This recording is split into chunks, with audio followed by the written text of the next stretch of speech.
우리가 읽은 데살로니가 전서는 이 배경이 참 중요합니다. 이 데살로니가라는 지역에 이 복음이 전파되어지고 나서 그 이후의 상황들에 대해서 이 바울이 염려하여 편지를 쓰게 됐는데요. 이 사도행전 17장에 보면 이 데살로니가 교회가 어떻게 세워졌는지에 대해서 기록하고 있습니다. 이 바울이 이제 복음을 전하고 빌립보를 들렸다가 빌립보 교회를 세우고 또 데살로니가 지역으로 들어가서 있는데 근데 오래 있지는 못합니다. 한 3주, 3번 안식일에 들어가서 복음을 전하게 되는데 놀라운 것은 이 성경을 풀어서 해석을 하고 그 성경을 그리스도 중심적으로 해석을 하니까 많은 이 경건한 헬라인의 무리와 또 기부인들도 많이 믿게 되고요. 또 유대인 가운데 일부도 예수님을 믿는 역사가 일어나게 됩니다. 근데 또 안타까운 것은 그 데살로니가 교회 그 지역 안에 있는 유대인들 가운데서는 이 바울이 전한 이 복음을 거부하는 다수의 유대인들도 있었습니다. 그래서 이 다수의 복음을 믿지 않는 유대인들이 바울과 그 일행을 해치려고 하자 바울이 이제 아테네로 이동을 하게 됩니다. 그렇게 길지 않은 3주간의 시간을 통해서 이 복음이 뿌려졌는데 놀랍게 교회가 생겨나게 되고 또 나름 자체적으로 모여서 말씀을 듣는, 말씀을 깨닫고 또 이 해석을 하는 그런 교회 공동체가 생겨나게 되었습니다. 그래서 이 사도 바울 입장에서는 이 3주밖에 있지 않았기 때문에 그들이 정말로 믿음에 잘 서 있을까 염려되기도 하고 또 믿음에 잘 서 있다는 소식을 듣고 굉장히 기뻐하는 내용도 함께 기록되어져 있습니다. 그래서 편지를 써서 그들을 격려하고 또 위로하고자 이 데살로니가 전서와 후서를 쓰게 됩니다. 물론 이 내용 속에는 데살로니가 교인들이 궁금해하는 내용들도 많이 기록하고 있습니다. 1장에서는요 칭찬을 엄청나게 합니다. 어떻게 칭찬하냐면 이 너희가 믿음의 역사 그리고 사랑의 수고 소망의 인내 믿음 소망 사랑 이것으로 가득 차 있으니까 내가 너무 기쁘고 하나님께 감사한다 이렇게 말하고 있습니다. 여러분 우리 교회도 그렇죠. 믿음이 있고 사랑이 있고 또한 소망의 인내가 우리에게도 있지요. 바로 그것이 교회가 감사할 일이다라는 것을 살펴보았습니다. 뿐만 아니라 그들은 우상을 버리고 하나님을 섬기며 또 예수님이 다시 오실 것을 믿고 믿음 생활을 잘하고 있었습니다. 2장의 내용은 뭐냐 하면 이 짧게 3주간 있었기 때문에 이 바울에 의하여서 예수님의 십자가 복음이 전파되었지만 이 바울에 대한 권위나 이런 것들을 의심하는 그런 사람들도 좀 있었습니다. 그래서 2장에서는 자신을 좀 변호하면서 자기가 참된 사도로서의 그런 내용들을 증명하고 있습니다.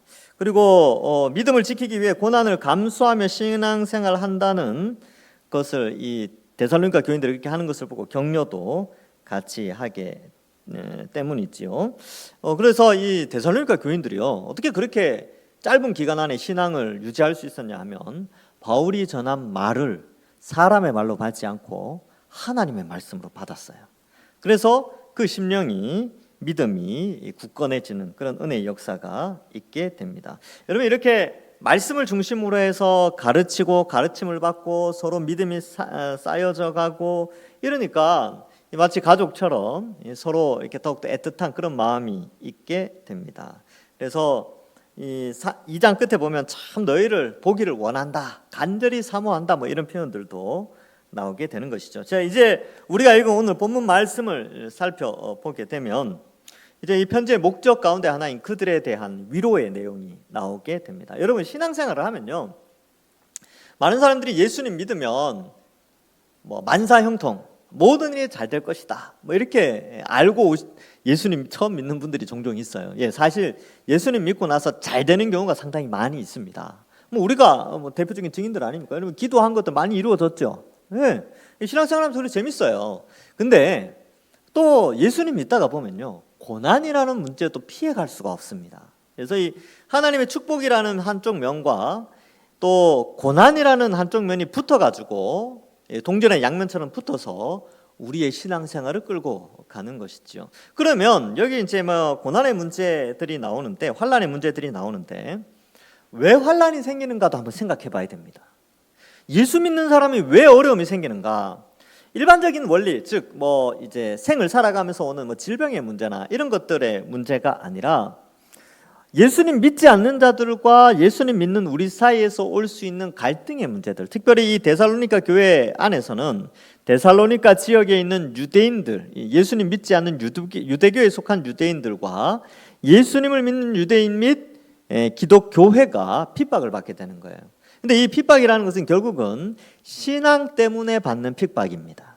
그러면 우리가 예수님 믿으면서 고난당한다, 환난을 당한다라고 했을 때 그 고난과 환난은 어떠한 원인에서 오느냐 하면 우리가 가진 신앙의 가치관 때문에 오는 겁니다. 우리는 어떤 가치관으로 살아가냐면 이 성경의 가치관으로 살아가지요. 근데 세상 사람들은 어떤 가치관으로 살아가느냐 하면 육신의 정욕과 안목의 정욕과 이생의 자랑의 가치관으로 살아갑니다. 하나님이 이 세상을 그렇게 평가하시는 것이죠. 그러니까 우리는 육신의 정욕도 아니요, 안목의 정욕도 아니요, 이생의 자랑이 아닌 성경적 가치관으로 예수 그리스도만 자랑하고 다가올 하나님 나라를 소망하면서 이미 임한 하나님 나라의 백성으로서 예수 그리스도의 형상을 닮아 성령의 인도함을 받아 살아가다 보니까 이 시대의 흐름에 의하여서 이 시대의 가치관으로 살아가는 사람들과 부딪힌다는 거예요. 우리의 가치관과 다른 사람과 부딪히면서 우리에게는 환난이라는 것이 오게 되어져 있습니다. 근데 이 환난이 시대마다 약간씩은 좀 달라요. 또 정치 체계에 의해서 좀 다르기도 하고요. 오늘날 기독교인들에게 오는, 이 한국 사회에 오는 환난은 어떤 거냐면 예수님 믿는 것 때문에 부끄러움을 당한다든지 조롱을 당하는 환난이 있습니다. 죽지는 않죠. 근데 이제 같은 시대에 있지만 뭐 이슬람권에 있는 나라에서 기독교로 개종을 하면 목숨이 잃기도 합니다. 또 지금 이제 공산 국가들이 많이 개방이 되어서 괜찮지만 뭐 북한 같은 경우는 예수님 믿는다 그러면 또 죽게 되지요. 또 뭐 지금도 어떠한 부족에 들어가서 그 부족의 전통 신앙을 믿지 않고 기독교가 들어가면 또 이제 생명의 위협을 당하기도 하는 그러한 이제 전 세계적으로 보면 이제 그런 형편에 있는데 우리가 지금 한국 사회 속에서 믿음 생활을 하고 있으니까 우리에게 있는 환난의 종류는 조롱 당하는 거, 외면 당하는 거, 혹은 뭐 부끄러움 당하는 거, 그 정도 있습니다. 어떻게 보면 이제 우리 믿음의 선배들이 겪어온 고난에 비하면 좀 약하긴 해요. 예. 그래서 이러한 환난이 있는데 이 데살로니가 지역에 있었던 사람들은 상당한 위협이 있었죠. 2000년 전에 유대 사회 속에서 예수님을 믿으면요, 상속권이 박탈됩니다. 여러분, 상속권이 박탈된다는 것은 재산 몰수와 같은 거예요. 그리고 직장에서 쫓겨나게 되죠. 같은 가치관으로 있지 않기 때문에 밥 먹을 때도 구별되어지고요. 그래서 상당히 어려움이 발생하게 됩니다. 그래서 하나님께 제사 드릴 수 있는 권한도 뺏겨지게 되는 그런 1세기 기독교인의, 유대인 기독교인의 삶이 있었고, 이방인들 가운데서도 이방인이 예수님을 믿으면 삼위일체 하나님을 믿기 때문에 다신주의 사회 속에서 가치관이 같지 않기 때문에 조롱과 또 멸시를 당하게 되는 것이죠. 자, 그래서 3장 1절에 보면 우리가 참다 못하여 우리만 아덴에 머물기를 좋게 생각하고 우리 형제 곧 그리스도 복음을 전하는 하나님의 일꾼인 디모데를 보낸다. 왜 보내냐 하면요, 이 데살로니가 교회가 어려움을 당하고 있었거든요. 이제 사도행전에 보면 그런 내용이 나와요. 이 유대인들이 얼마나 세게 나오느냐 하면 이 데살로니가 지역을 빠져나왔음에도 불구하고 바울을 쫓아가서 해하려고 했습니다. 그래서 그리스도의 복음을 전하는 하나님의 일꾼인 디모데를 보내어서 너희를 굳건하게 하고 너희 믿음에 대하여 위로함으로 아무도 이 여러 환난 중에 흔들리지 않게 하려 함이다. 이렇게 기록하고 있습니다. 디모데를 보내는 목적이 나오죠. 굳건하게 하려고 보냈어요. 흔들릴 수 있어요. 여러분, 고난이 오면요, 사람 흔들립니다.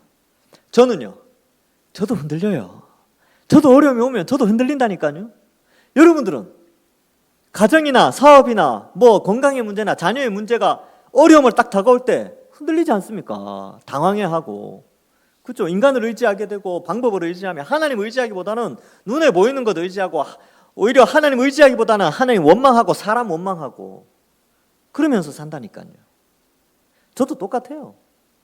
그런데 그때 뭐가 필요하냐면요, 누군가는 우리를 흔들리지 않게 할 수 있도록 도와주는 사람이 필요합니다. 그런데 지금 이 데살로니가 교회에는 디모데를 보냈죠.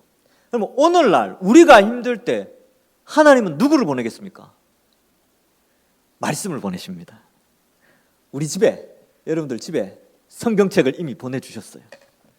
그래서 여러분, 디모데가 간 목적은 말씀을 전하러 간 거죠. 말씀의 위로를 얻고 말씀을 통하여 믿음이 흔들리지 않도록. 원래 믿음이라는 것은 들음에서 나고, 들음은 그리스도의 말씀으로 말미암는데, 믿음에 흔들리지 않고 굳건하게 하기 위해서 말씀을 들려줘야 되는 거죠. 그걸 들어야 굳건해지니까 디모데를 보내서 하나님 말씀을 듣게 합니다. 그래서 굳건하게 하는 것이죠. 여러분 혹시 지금 믿음에 흔들리고 있습니까? 아니면 그런 분들이 있어요. 옛날에는 내가 참 믿음 생활 잘했는데, 이런 분들이 있죠. 지금 말씀 많이 안 읽는다고 스스로 고백하는 거예요. 말씀을 가까이 하고 듣고 읽고 하는 일에 열심을 내야 됩니다. 그래서 굳건해지는 것이죠. 우리 원래 주제도 그거잖아요. 온전하여 굳건하고. 이거 어떻게 가능하냐? 말씀으로 돌아가야 됩니다. 그러니까 디모데를 보낸 목적은 말씀을 데살로니가 교회에 주어서 그들을 굳건하게 하고 뒤에 위로하기 위함이죠. 여러분, 성경은 우리에게 엄청난 위로를 줍니다. 여러분, 힘들고 지칠 때 성경 읽어보십시오. 왜 우리가 힘들고 지치냐면 우리의 눈은 항상 이 세상을 바라보기 때문에 그렇습니다. 내 주변 사람을 바라보고 내 앞에 주어진 환경을 바라보고 나의 어떤 그런 것들, 내면을 바라보게 하고, 뭔가 우리의 눈과 이 육체적인 눈과 영적인 시야는 항상 우리를 중심으로 해서 바라보는 시각이 형성돼 있어요. 그런데 성경을 딱 보는 순간 우리에게서 초월하여서 초월의 세계의 눈을 띄게 해서 그 세계를 보게 한다는 거예요. 하나님, 앞으로 이 말 완성될 하나님 나라, 또 2000년 전 예수님이 이 땅에 오셔서 무슨 일을 하셨는가, 하나님이 우리를 얼마나 사랑하시는가, 하나님의 계획은 어떤 것인가, 이러한 내용들이 성경을 통하여 풍성하게 드러나기 때문에 우리의 눈이요, 우리의 시각이 이 시대를 초월하여서 그 너머의 세계를 보게 하는 수단이 바로 이 성경책입니다. 그래서 어떤 분은 이 성경책을 창문에 비유를 하기도 합니다. 창문 밖에, 창문 안에 갇혀있는 우리의 시야를 창문을 통하여 하나님이 계획하신 세계를 보게 하는 그런 역할을 이 성경이 한다, 이렇게까지 비유적으로 설명합니다. 여러분들에게 있어서 성경은 어떤 책입니까? 우리를 굳건하게 하고 우리를 위로하는 책이 맞습니까? 우리의 신앙을 붙잡고 이 시대의 육신의 정욕과 안목의 정욕과 이생의 자랑의 그 가치관을 뛰어넘은 그 세계를 바라보게 하는 그러한 안목을 가져다주는 책으로 인식하고 있는가, 잘 생각해 봐야 하는 것이죠. 그래서 설교를 듣는 것, 그리고 성경을 읽는 것, 이것이 우리의 신앙을 강하게 만드는 아주 중요한 요소다. 데살로니가 교회가 흔들리고 있으니까 지금 바울이 디모데를 보내서 이제 그 환난 중에 흔들리지 않게 하는 거죠. 그래서 3절에도 아무도 이 여러 환난 중에 흔들리지 않게 하려 함이라. 사실 디모데가 무슨 힘이 있습니까? 디모데가 가진 말씀이 힘이 있었어요. 자, 그래서 우리가 이것을 위하여 세움받은 줄을 너희가 친히 알리라. 자, 그 위에 2절에 보면 형제 곧 그리스도의 복음을 전하는, 이렇게 돼 있죠. 그래서 복음을 전하는 디모데예요. 디모데가 가가지고 복음 안 전하면 디모데는 가나 마나 또 의미가 없어요. 근데 복음을 전했기 때문에 의미가 있습니다. 여러분, 저나 우리 부교육자들이나 교사들 말씀을 전하잖아요. 말씀 안 전하면 아무것도 아닙니다. 말씀이 그 입술에서 나오기 때문에 그 말씀이 힘이 있어서 듣는 사람들에게 믿음을 굳건케 하고 위로하게 되는 것이죠. 전하는 저도 위로 왔습니다. 전하는 저도 굳건해집니다.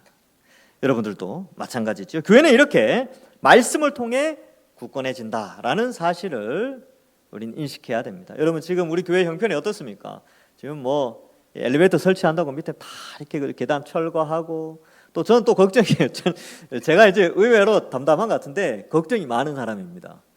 비 오면 어떡하나 내일. 저거 땅으로 물이 스며들어서 밑으로 물이 빠지면 또 밑에 이렇게 될 텐데 어떡하나. 하여튼 이 생각에 또 이렇게 하루 종일 머리가 또 골치가 아팠어요. 근데 이제 또 생각해 봅니다. 쓸데없는 걱정을 하고 있구나. 하나님께서 선한 사업을 위해서 일하시는 건데 하나님 다 알아 하신다.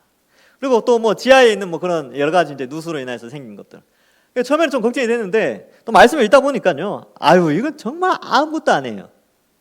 시설이 뭐 이렇게 불편한 거 아무것도 아니에요. 이 일로 말미암아 우리의 신앙이 흔들리지 않아야 됩니다. 그러면 우리를 강하게 하고 이런 외부적인 환경은 지금 좀 어려운 상황 속에 있고 사람들마다 좀 불편함이 있고 그런데 이러한 불편함과 어려움과 연약해져 있는 마음 상태를 붙잡고 다시 우리가 한 마음으로 신앙으로 으쌰으쌰 할 수 있는 것은요, 결국 말씀이에요.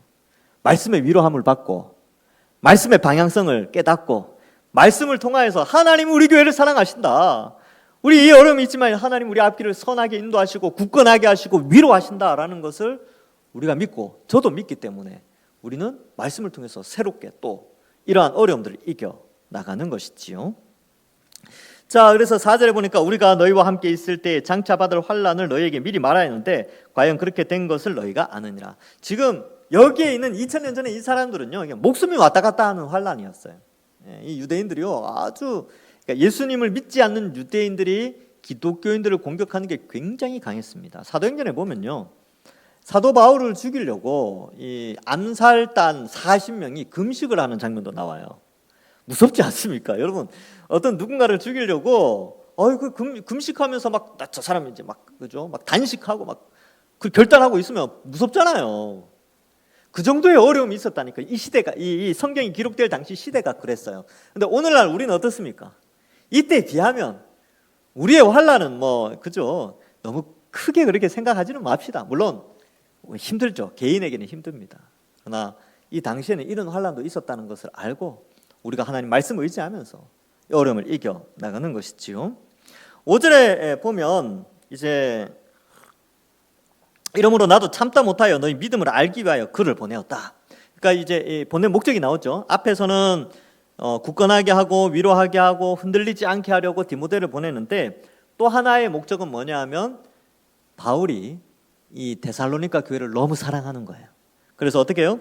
참다 못하여 그들의 믿음을 점검하기 위해서. 믿음으로 하나 되어 있는 교제니까 그들의 믿음을 점검하기 위해서 그들을 보내었다. 그리고 시험하는 자가 시험하여 우리 수고를 헛되게 할까 합니다. 그래서요, 가장 믿을 만한 그리고 복음에 가장 잘 서 있는 디모데를 그래서 보낸 거예요. 딴 사람 보낸 게 아니고 믿음으로 난 참아들, 믿음의 참아들 디모데, 이 중요성이 있어요. 디모데를 보냈다는 것은. 왜냐하면 이 데살로니가 교회 안에 이단 사상 혹은 잘못된 사상들이 들어와 있거든요. 특히 재림에 관하여서. 뭐 오늘날도 비슷하죠. 여러분, 오늘날 이단들 거의 다 종말론, 예수님, 뭐 자기가 예수다 그러고 그죠. 막 그런 사람들이 많잖아요. 이때도 마찬가지였어요. 그래서 예수님의 재림에 대한 오해들 이런 것들을 바로잡기 위해서 디모데를 보내게 된 거죠. 그래서 수고가 헛되게 할까 하미니. 그래서 하나님이요, 이 데살로니가 교회를 보호하기 위하여 바울을 통하여 디모데를 보내어 그 데살로니가 교회 안에 있는 잘못된 것들을 바로잡게 하신 것입니다. 자, 이 우리의 수고가 헛되게 할까? 이 표현이 참 의미가 있어요. 말씀이 제대로 선포되어지면요, 우리 믿음의 선배들이 수고하고 헌신한 그 모든 것들은 보존되어집니다. 그러나 말씀에 굳건히 서 있지 않으면, 말씀이 제대로 선포되어지지 않으면 교회는 현격하게 순식간에 문을 닫게 됩니다. 여러분, 유럽의 교회들이 많이 문 닫았다고 해요. 그래서 가면 이제 하시는 말씀들이 다들 머리 하얀 사람만 앉아 있대요. 젊은 사람들이 없대요. 그래서 교회가 너무 옛날 이렇게 해가지고 시대 흐름을 맞추지 못하였다, 원인 분석을 막 하잖아요. 근데 저는 제가 말씀을 많이 연구해 보니까 교회가 문 닫는 이유는 첫 번째는요, 말씀이 없으면 문 닫게 돼요. 하나님 문 닫게 합니다. 말씀 없으면. 유럽 교회가 한때 20세기 초에 무슨 바람이 불었냐 하면 자유주의라는 바람이 불었어요. 이게 뭔 말이냐 하면 성경 66권을 하나님의 말씀으로 여기지 않고 이 가운데 내가 조금 감동되면 그게 하나님의 말씀이고, 과학적으로 증명되지 않는 것은 실제로 일어난 것이 아니라 그냥 사람들이 지어낸 거다라고 하는 인간의 경험으로 성경을 판단하는 사상이 발전했습니다. 그런데 그게 발전하면서 나타난 결과가 100년도 안 돼서 교회들이 문이 다 닫았어요. 그럼 누가 믿습니까? 성경을 누가 믿어요? 성경을 믿는 사람이 없는 거예요. 그럼 교회는 문 닫는 거죠. 말씀에서 떠나면요 100년을 못 갑니다. 그런데 교회가 말씀을 가르치고 말씀을 배우고 말씀을 제대로 선포하면요 하나님이 그 교회를 아까워서라도 지킵니다. 그러니까 저는 그렇게 기도해요.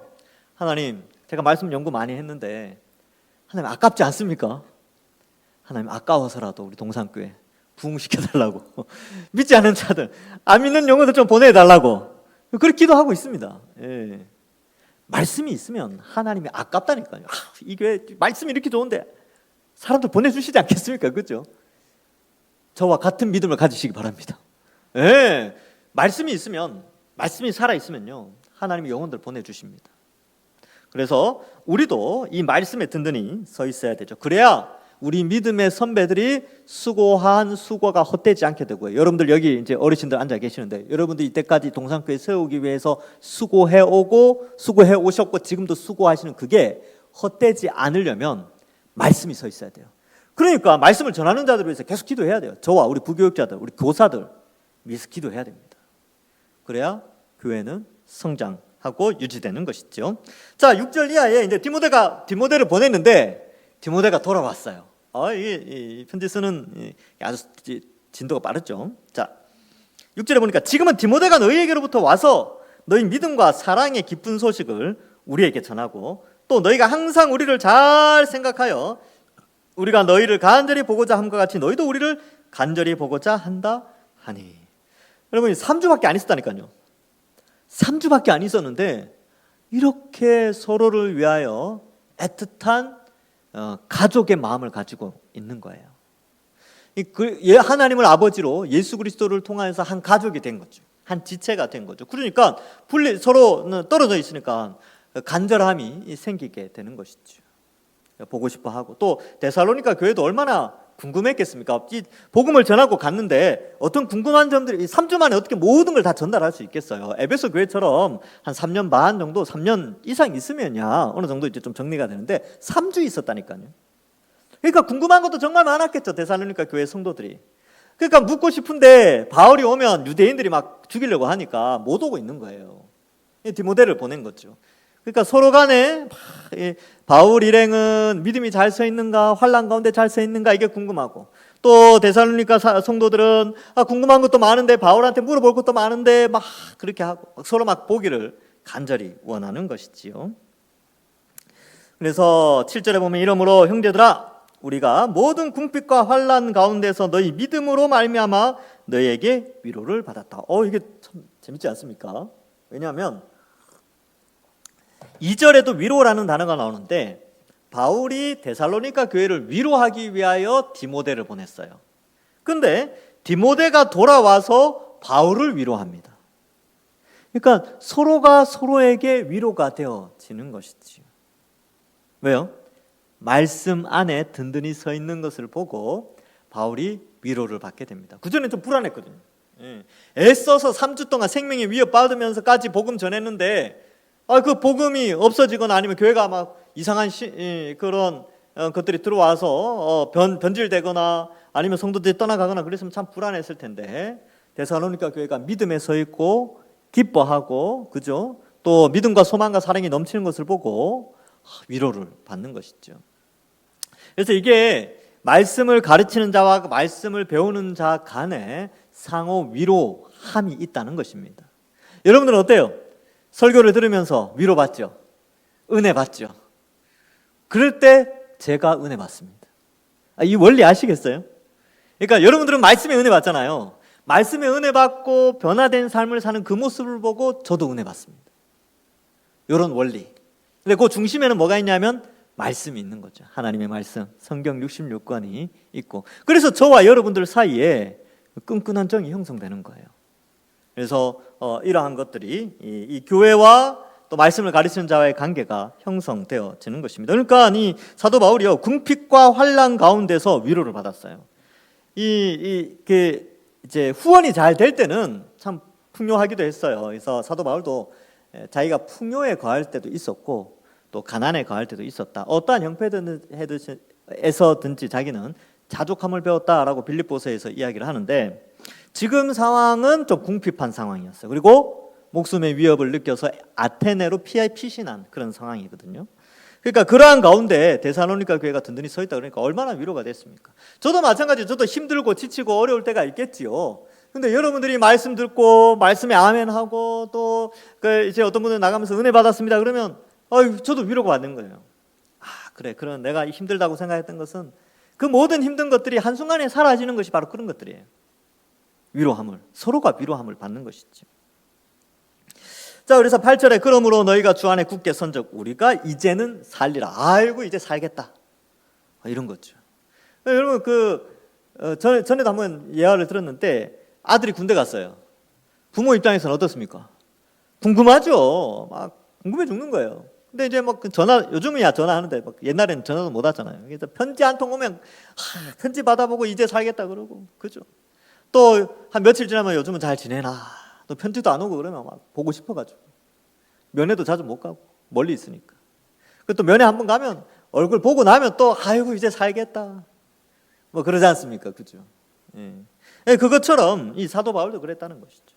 디모데를 통하여 소식을 듣고 야 이제 좀 살겠다. 그가 그동안 데살로니가 교회를 향한 마음이 얼마나 진지했으며 애틋했는가를 우리에게 나타내 주고 있습니다. 자, 그래서 이 9절에 보니까 우리가 우리 하나님 앞에서 너희로 말미암아 모든 기쁨으로 기뻐하니 너희를 위하여 능히 어떠한 감사로 하나님께 보답할까. 너무 감사하다는 거예요. 너무너무 감사하다. 그래서 여러분들도 감사하고요. 저도 감사하고 우리가 믿음에 든든히 서가고 또 이 코로나라는 어려움의 그 고비를 넘기고 또 이렇게 함께 믿음으로 다시 굳건해지려고 하는 이러한 가운데 우리가 서로 감사할 수 있는 것이죠. 물론 때때로 이러한 우리의 믿음을 흔들어 놓는 많은 사건들이 우리에게 일어날 수 있습니다. 그러나 그때마다 우리가 말씀을 통하여 함께 은혜 받고 흔들리지 않는 것이 우리의 모습이 되어야 합니다. 자, 그래서 10절에 아주 멋진 표현이 나오죠. 지하로 심히 간구함은 밤낮으로 기도했다는 것입니다. 아침에도 기도하고 밤에도 기도하고. 그래서 데살로니가 교회를 위해서 기도하죠. 여러분 우리도 마찬가지입니다. 우리도 교회를 위해서 기도해야 돼요. 우리 기도도 해야 되지만 자기 기도도 해야 되지만 교회 공동체를 위해서 계속 기도해야 되죠. 너희 얼굴을 보고 너희 믿음이 부족한 것을 보충하게 하려 함이라. 여러분 믿음이 있죠. 지금 데살로니가 교회는 믿음이 있어요. 그런데 믿음이 어떻다고 표현하냐면 부족하다라는 표현을 써요. 아주 특이한 표현인데 믿음이 있다 없다로 표현하는 것이 아니고 믿음이 부족하다라고 표현을 해요. 그래서 이제 이런 개념을 생각해야 돼요. 예수님을 믿고 나서 예수님 믿은 사람은 확 변해가지고 막 그죠? 갑자기 막 변해서 막 믿음이 막 활동을 많이 하고 막 그랬으면 좋겠는데 보통 그렇지 않다는 거예요. 예수님을 믿고 나서 부족한 면이 있어요. 아직까지는 자라가야 될 부분이 있다는 것이지요. 여러분 아이들이 부족하지요. 어떻게 부족합니까? 셈하는 것도 부족하고 아이들은 세상이 돌아가는 것도 판단하는 것도 부족하고 지식도 어른에 비해서는 부족하고 힘도 부족하고 경험도 뭐 지혜나 이런 것들도 세상 살아가는 것에 다 부족해요. 믿음도 그런 거예요. 믿음도 생기지만 믿음이 생겨서 갑자기 어른이 되는 것이 아니라 믿음도 자라갑니다. 신앙도 자라가요. 그래서 성화라는 용어를 쓰는 거예요. 거룩하게 변화되어진다. 그래서 예수님을 믿으면 확연한 변화가 있어요. 근데 그 확연한 변화는 우리가 생각해 볼 때 갑자기 큰 신앙의 대가가 되는 것이 아니라 예수님 믿고 나서 믿지 않을 때와는 완전히 다른 형태의 삶의 형태가 시작된다는 의미에서 확연한 변화예요. 아직 부족한 게 있지요. 자라가야 됩니다. 저도 자라가야죠. 저는 대단할까요? 저도 자라가고 있습니다. 근데 그런 건 있어요. 제가 제 자신을 돌아보면 5년 전보다는 괜찮은 것 같아요. 10년 전보다는 좀 나은 것 같습니다. 20년 전에 비하면 많이 사람 됐습니다. 이 말씀을 20년 동안 연구해 왔으니까 여러분들도 마찬가지죠.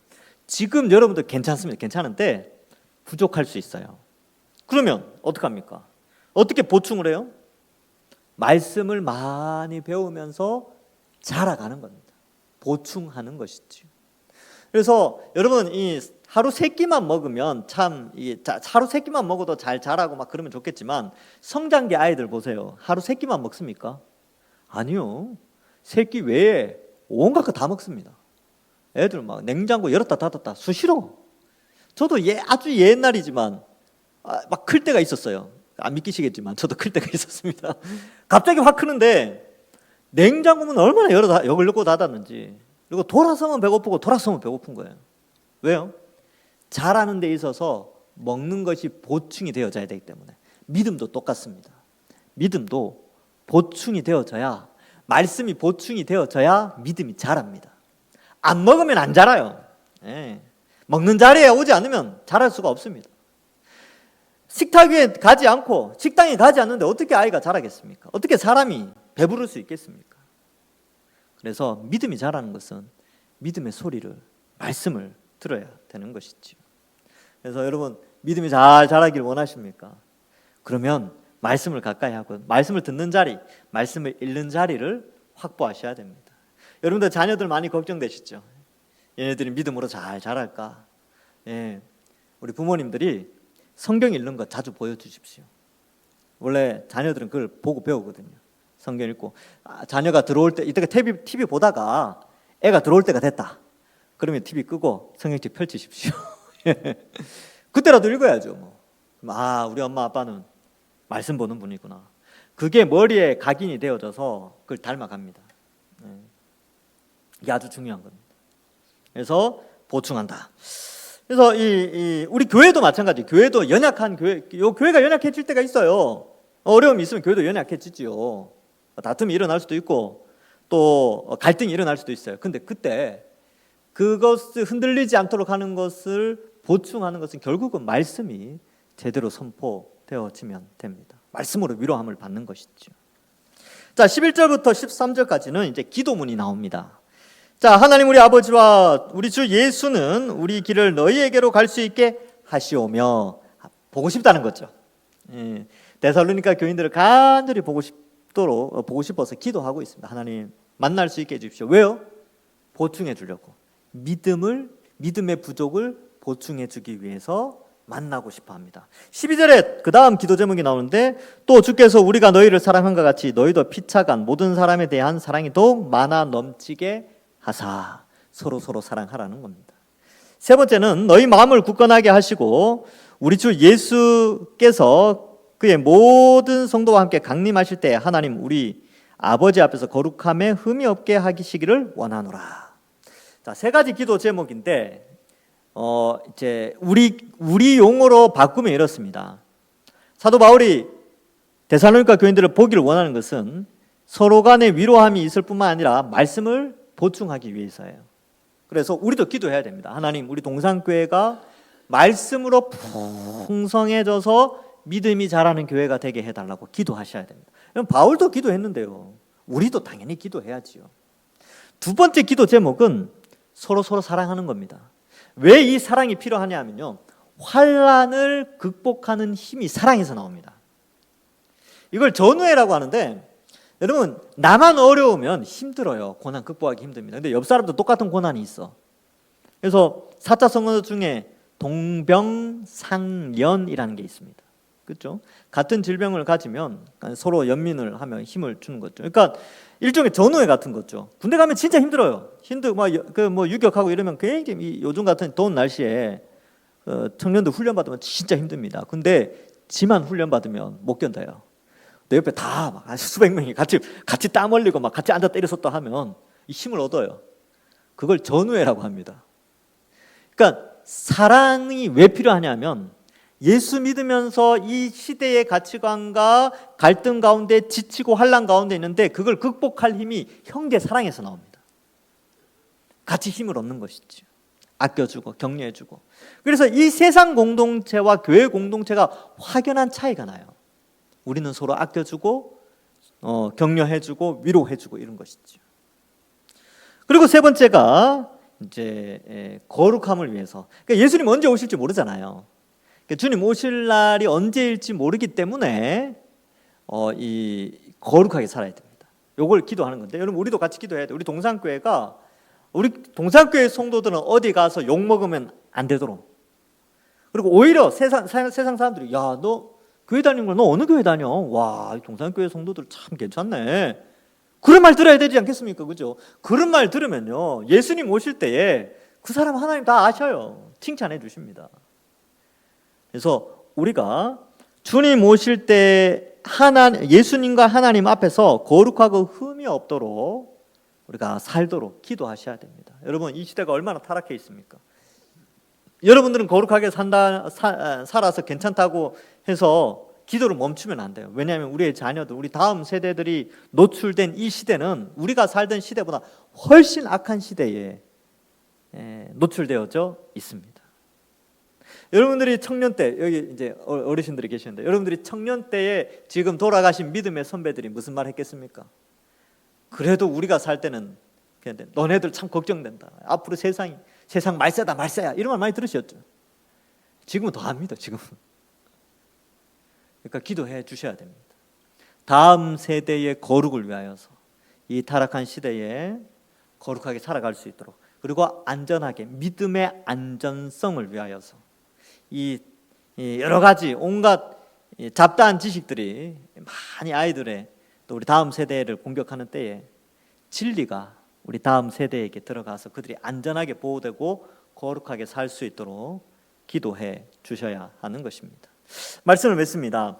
본문은 세 개로 나눠져 있습니다. 첫 번째는 1절부터 5절까지 흔들리지 않기를 원한다. 교회는 튼튼해야 된다. 이 시대가 아무리 환란이 있어도 그 환란 가운데 흔들릴 수는 있는데 그 흔들리지 않고 굳건해지는 것은 말씀으로 돌아가고 말씀이 부어지면 교회는 견고해진다. 이게 5절까지의 말씀이고요. 6절부터 10절까지는 서로 간의 피차 뜨거운 사랑 가운데 말씀의 교제로 말미암아 어때요? 서로 위로를 받는 거죠. 그리고 교회는 이처럼 말씀을 전하는 자와 말씀을 듣는 자가 함께 교제하면서 말씀으로 세워져 가는 것이 교회 공동체다. 그리고 믿음이 연약할 때는 말씀의 보충이 필요하다. 말씀의 풍성함이 필요하다는 것을 표현하고 있습니다. 그래서 여름 되면요, 아이들이 수련회 하잖아요. 그 수련회 왜 하는지 아세요? 믿음의 보충을 위해서 하는 겁니다. 보충 수업 하는 거예요. 주일날 설교 듣는 걸로는 안 되니까. 그리고 좀 집중해서, 그때는 수련회나 성경학교를 통하여 그때는 좀 더 집중해서 프로그램을 개발해서 믿음을 더 많이 심어주기 위해서 그렇게 합니다. 기도 많이 해주셔야 됩니다. 협력도 해주시고, 또 가능하시면 찬조하실 분들은 찬조하셔도 제가 안 말리겠습니다. 기도로 많이 찬조해 주세요. 진짜 중요한 시대를 살아가고 있습니다. 그래서 보충하고 11절부터 13절에서는 어떻습니까? 기도하는 거죠. 어떻게 해요? 말씀으로 든든해지도록, 그 다음에 더 뜨겁게 사랑하도록, 그래야 환난을 이겨내니까. 그리고 주님 다시 오실 날 거룩하게 하나님 앞에 설 수 있도록 이렇게 기도하도록 3장이 기록되어 있습니다. 이 3장의 내용이 우리 동산교회에 온전히 적용되어져서 우리 교회도 하나님 기뻐하시는 아름다운 교회, 말씀으로 믿음이 보충되어져서 믿음이 견고해지는 사랑이 넘치는 교회 되기를 주님의 이름으로 간절히 축원합니다. 기도하겠습니다. 하나님 감사합니다. 우리를 택하시고 구원하여 주셔서 하나님 자녀 삼으시고 또 말씀으로 견고케 하시고 말씀으로 서로 위로하고 격려하며 교제하게 하시고 또한 피차 뜨겁게 사랑하고 주님 언제 오실지 알지 못하지만 거룩하게 살아갈 수 있도록 축복하여 주옵소서.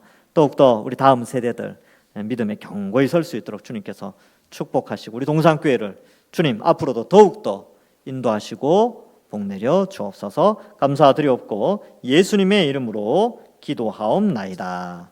아멘.